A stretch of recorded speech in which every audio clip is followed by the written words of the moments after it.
Wel, dyma ni wedi cyrraedd uchafbwynt holl gystadlu'r Ffair yma ym Mhabell y Ceffylau, y Prif Bencampwriaeth, ac yn dilyn y cyfan gyda fi, Beth Simons. Beth, mae hyn werth i weld ydi o pencampwr pob adran dod at ei gilydd i gystadlu yn erbyn ei gilydd. Odi, mae hwn yn bencampwriaeth cyffroes iawn nawr, achos ni'n mynd i weld digon o safon, a hwn yw'r beth mae pawb moyn, mewn sport, bod nhw'n mynd yn bencampwr, maen nhw'n moyn y peth nesaf nawr, a hwn yw y peth nesaf. A mae yna dipyn o statws yn does i'r sioe yma, i ennill yn y Ffair Aeaf, i ennill dosbarth, i gael rhywben yn y dosbarth yn peth mawr, ond i bod yn bencampwr wedyn, yn fraint a hanner. Odi, mae fe. Mae pob cystadleudd yn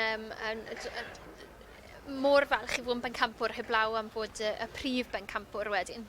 Wel, y dyn dyn ni'n gweld, Dewi Glyn Roberts, Dewi o Llangernyw, Abergele, Brydfa Trofarth. Dewi sy'n cael y fraint o feirniadu'r pencampwriaeth yma. Mae o'n dad. Mae gen i ddau mab ac lodes fach. Ac yn briod wrth gwrs, mae o'n rhedeg y fferm deuluol ac yn gwneud gwaith adeiladol hefyd. Mae o'n Cymro falch iawn ac yn cefnogwr frwd o clwb pêl-droed Lerpwl. Ac mae o'n magu copi Cymraeg dan enw Trofarth ac hefyd defed Blueface Leicester. Mae o'n gorffennol wedi gweithio yn myd y Thoroughbred yn Lloegr, yn Iwerddon, America, Australia, Seland Newydd a Dubai. So mae o wedi hefyd gweithio'r frenhines yn Cwlmor ac wedi mwynhau yn fawr iawn y ceffyl rhanfyd Cymraeg. Penstrumley the Illusionist, gyda Rebecca Lamb. Mae gen i berchen gen Jessica Goldsworthy. Wrth gwrs wedi cael ei magu gen Cath Hall, Brydfa Penstrumley yn Sir Benfro. Mae gen Cath y ddawn i troi anifeiliaid o safon allan bob blwyddyn.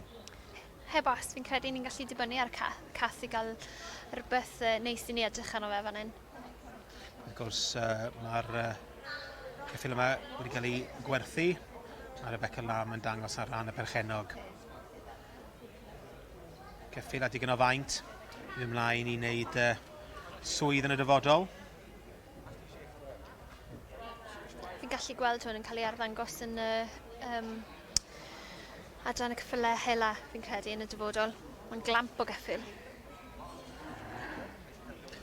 Pob un wedi cael cyfle i ddod allan o flaen y beiriad. Ac dyna Dewi Roberts, Brydfa Trofarth, Llangernyw, Abergele. Ac ysbyd dros nhw gyd. Oes gen ti ffefryn yn y dosbarth yma, Beth? O, sa'n siŵr. Sa'n siŵr, mae'n anodd gweud. Fi'n licio ambell i beth am beth i pob un o'n nhw. Fi'n licio'r plwc sy'n ar Ilar Dakota, pencampwr yr adran A. Fi'n credu mae fe wedi edrych yn ffres trwy'r dydd ddo a trwy'r dydd heddi. Wel, dipyn yma yn gwylio'r bencampwriaeth. Pawb a'i ffefryn, pawb yn cefnogi'r adran maen nhw yn magu neu a diddordeb yn nhw. So gwni weld pwy fydd yn mynd ar prif bencampwriaeth. Mae Mr Dewi Roberts yn cerdded y llinell, walking the line. I'm sure that he's drawing on all the experience that he has from his interest in the Welsh breeds and obviously his background looking for stud as the Cornwall stud. I'm sure that all sections appeal to him equally, but obviously it's his choice. Wel, Dewi yn cael gweld bod un o'n nhw wedi troi at ei ochr. Mae'r gynulleidfa yn cael gweld yn well wedyn i gymharu nhw. Wel, i gerdded allan unwaith eto.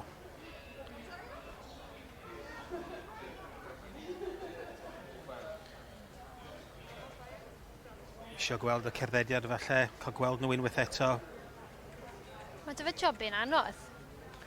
Lle sawl un o'r hyn yn rhwydd fynd ar bencampwriaeth fi'n credu. Bydden ni'n licio bod ni sgidio fe nawr.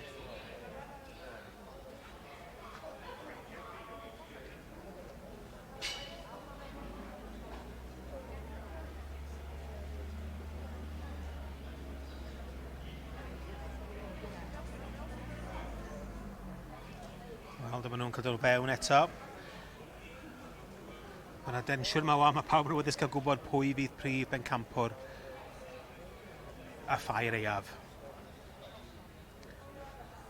Ar ôl deudydd o gystadlu, a pawb wedi mwynhau bod nôl yma ar faes y sioe, mae'r het wedi diosg. Pwy fydd yn mynd â hi? Who takes the Supreme Championship here at the Winter Fair? Gan i weld yr adran A sydd yn mynd â hi. Ilar Dakota. Goes to Ceredigion, to Ilar Dakota. Property of Mr Owen Griffith. Wel, y Bencampwr, Owen Griffiths efo ni ddoi, dwi'n siŵr bod ei wrth i bodd. Yr hyn, yr swobr yn mynd i'r adran B. Llanaf consort a Beth, ys i ddewis yr adran A yn gynharach yn do. Do, fi'n credu mae fe wedi bod yn ffres trwy'r bencampwriaeth i gyd. O'n i'n teimlo fel sef e moyn ennill y bencampwriaeth dros Sam. Pob chwarae teg. Wedi edrych yn anhygoel dros y deuddeg dwytha. Mae fe'n llawn cymeriad. Sgil Robber, the Pen ffrant a symudiad. champion, goes to the champion of the Welsh section. Llong gyfechered mawr i Sam Ose Owen Griffiths. Gwrth gwrs i'r teulu Bigli, ytha'r Gil Wobber, is Bencampwr y sioe. Also a yearling coat. It looks like the yearling coats are taken the main Supremes here today. And I don't know whether you want to do one lap of honour or not. I know there's less people about, but please do so. Put your hands together. Llong gyfechered enfawr i Ilar Dakota. Prif Bencampwr y Ceffylau yma yn y Ffair Aeaf yn 2021. Owen Griffiths y berchenog yn cael ei arddangos gen Sam Mosley. Wel, am gamp a hanner ac Ilar Dakota yn amlwg wedi mwynhau amser yma yn Llanelwedd. Mr. Chris Davies and all his stewards for the time and effort they have.